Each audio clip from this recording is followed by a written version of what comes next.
So let's kind of start from the beginning. What kind of got you into wanting to become a designer? What got you interested in the technology industry? Tell me about it.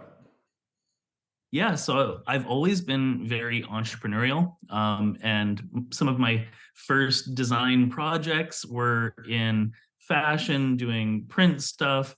And that's really what I initially wanted to do, just like design magazines, do editorials, do like branding. And then it reached a certain point, I don't want to age myself too much, but it reached a certain point where I realized like, digital products seem pretty good, and like I have much more revenue from my agency at the time coming in through websites and digital campaigns, and I kind of cut my teeth on a social intranet product and a couple other products during this interesting time around like 2009, and I just fell in love with product design. I thought this is actually a way for designers to impact business goals, do interesting experience design, and not just merely like put lipstick on a pig, for branding and marketing, just like really actually be involved in how the product itself is made. And so I was hooked and got really deep into the Vancouver startup scene, and then started collaborating with different people through my agency. Mhm. Awesome. And then with this agency, this is Theory, right? Yeah, that's right. Theory. Awesome. And then how did you end up working alongside Chorus?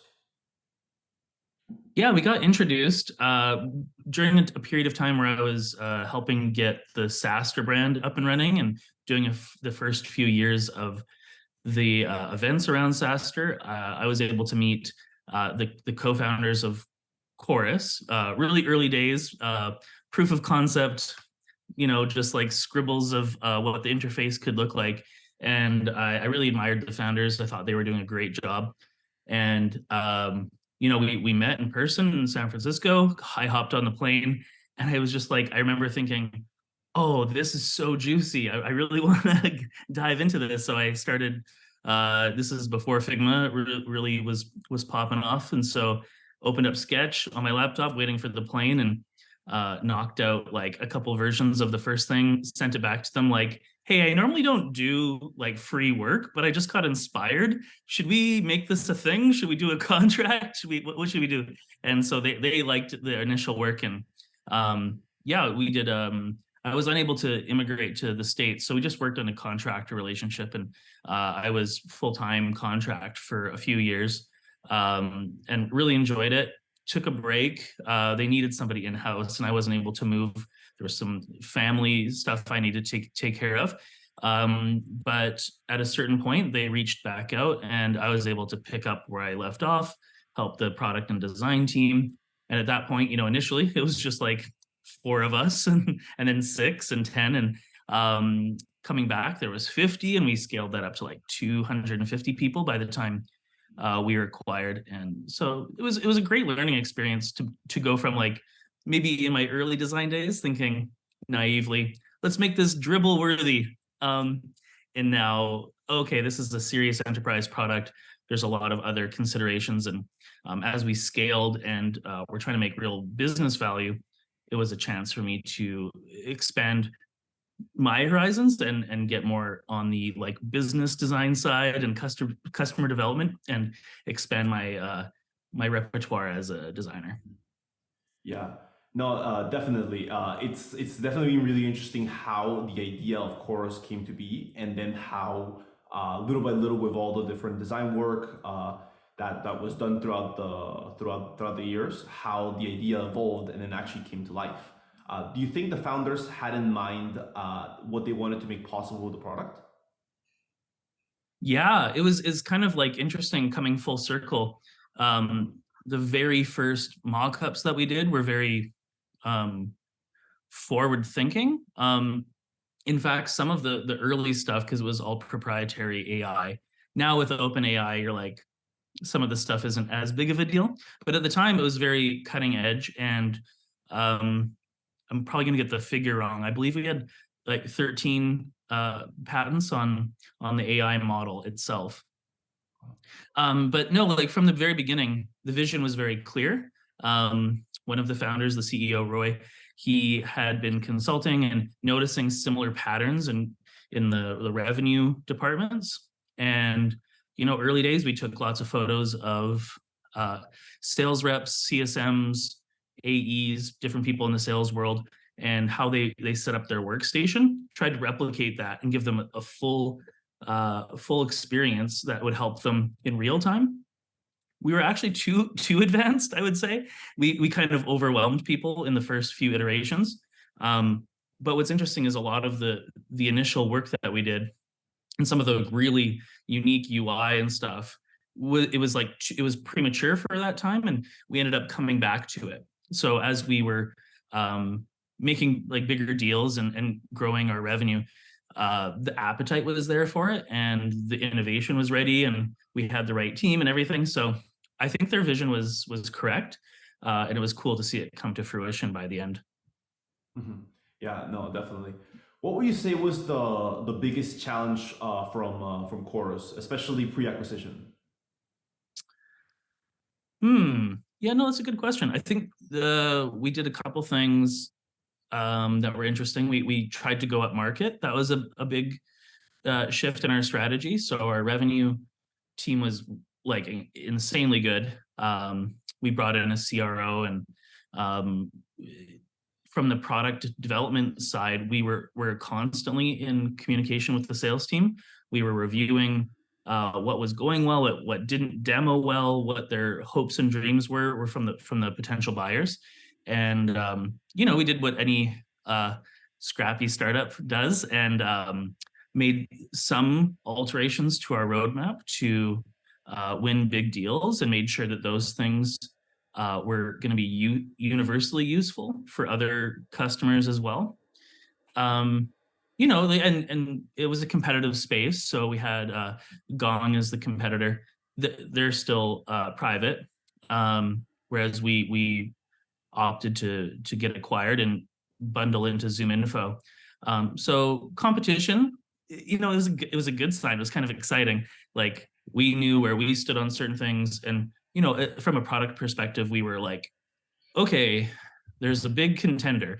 They're the Pepsi Coke challenge. Like, who do you choose, Team Red or Team Blue?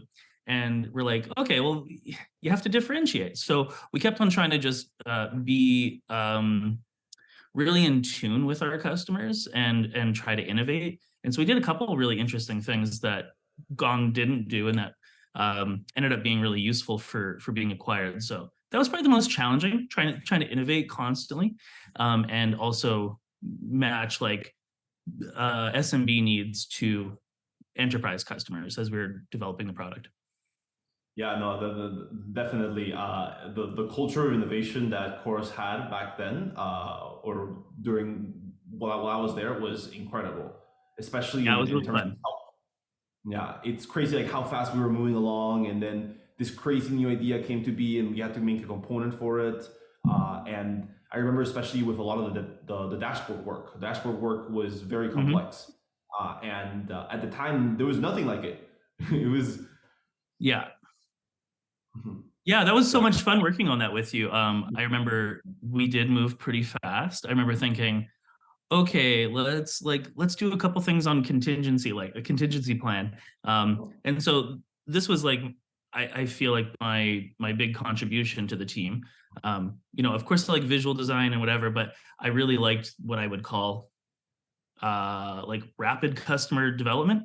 So we were always doing design sprints. We were always moving ahead. And I remember like some of our conversations and how you interacted with the broader design team as you were helping with the design system. And it was like, hey, we have these 5 interviews next week. If we could do this one thing to demonstrate it in Figma, like that would be a really cool. I'd call them Easter eggs. Just like you're here to test something else. This is like a little bit of a tangent, but it's like adjacent. So let's see how that conversation goes, see what those needs are, and then go like, hey, can I show you one more thing? And so I remember us collaborating on a few of those prototypes, throwing it in and being like, hey, if this were to exist, what do you think?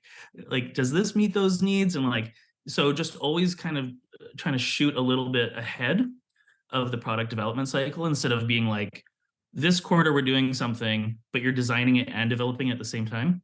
Like, there's never a chance to learn. So always just trying to stay really far ahead. Like, you and I did some interesting video player things and side panel things and extension things. It was like, let's try out some stuff. Not everything got made, but having the concept in a easy to understand way and test it with customers was super cool. So yeah, we were trying to be innovative and then also manage our cycles. Yeah, no, definitely. And also another thing that's also interesting is that we also evolved in the same way that Figma was evolving at the time. Yeah, this was like pre-auto layout or just when auto layout was just created. And it's interesting how when Figma then began to do all the different component variants and it Mhm. became getting more advanced, how that then allowed us to then make even more detailed prototypes. Yeah, I think we did a pretty good job in doing variants and like pushing it to the max. And it was great because we got to be really calibrated in like not all engineering teams are the same. Sometimes you hand off something to some and you're like, do your best guess or like try to approximate and then like let's go do QA on Redline after. And other teams are like, I need everything to be buttoned up before the handoff. And so that was a fun collaboration with us as well. Like, okay, we've done this new internal video player, or we had like a lot of panels that would be like overflow menus and showing context and transcripts and like quotes and stuff.